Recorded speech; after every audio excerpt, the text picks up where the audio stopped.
On Maruti Suzuki presents ESPN Cricinfo T20 timeout. South Africa have it in their hands. They beat the Netherlands, which we're expecting them to. They make the semi-finals, and the weather forecast seems clear, so they need not worry about that. But Tom Moody Robin Uthappa, quick chat on South Africa and what they could perhaps iron out on what looks like a very inevitable path to the semis. They've been shuffling around Maharaj and Shamsi and Lungi Ngidi in spite of his heroics against India is also not a certainty. What's your ideal team here at the Adelaide Oval, Tom? Oh gosh, I'd go with Ngini and I'd stick with Shamsi because I just think he's just a genuine wicket taker, and he's shown that consistently over time. They need runs from the top order though.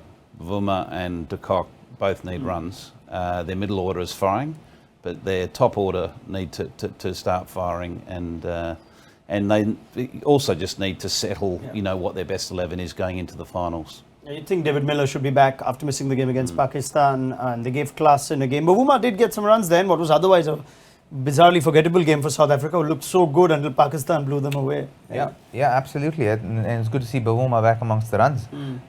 Having said that, Quinny de Kock will want to get some runs because he's had a very quiet World Cup so far, and he'd want to, besides that one game against Zimbabwe that got washed off, I think outside of that he hasn't scored many runs, so he'd want to get amongst the runs as well before they get to the knockout stage.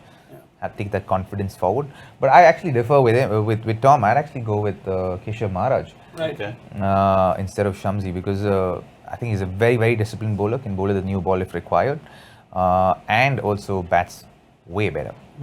Okay, fair enough. We will see how this goes. As far as the Dutch go, it's just a nice way for them to finish a campaign that they can be proud of, I guess, Tom. But South Africa looks like a conquest too far for them, surely. Well, their pace attack's going to really challenge their batting, as simple as that. Their batting hasn't been their strong point, but when you're facing, up to 150 plus, it's going to be a real challenge for them. But then again, they want to come to the main dance. This is a time to show us if you can. Yeah. I mean, we saw what happened against Pakistan, though, with the Dutch batting. So let's hope they put in a better shift against South Africa. Thank you very much, Robin Uthappa and Tom Moody. Keep an eye out on David Miller's fitness, as well as Temba Bavuma's form. Quinton de Kock's gone hit and miss. Riley Russo's gone hit and miss. So we'll see whether they can get all their engines firing ahead of the semi-finals. It does look like it is South Africa's semi-final spot, though, even though they need to win this game. This was Maruti Suzuki Presents ESPN Cricinfo T20 timeout.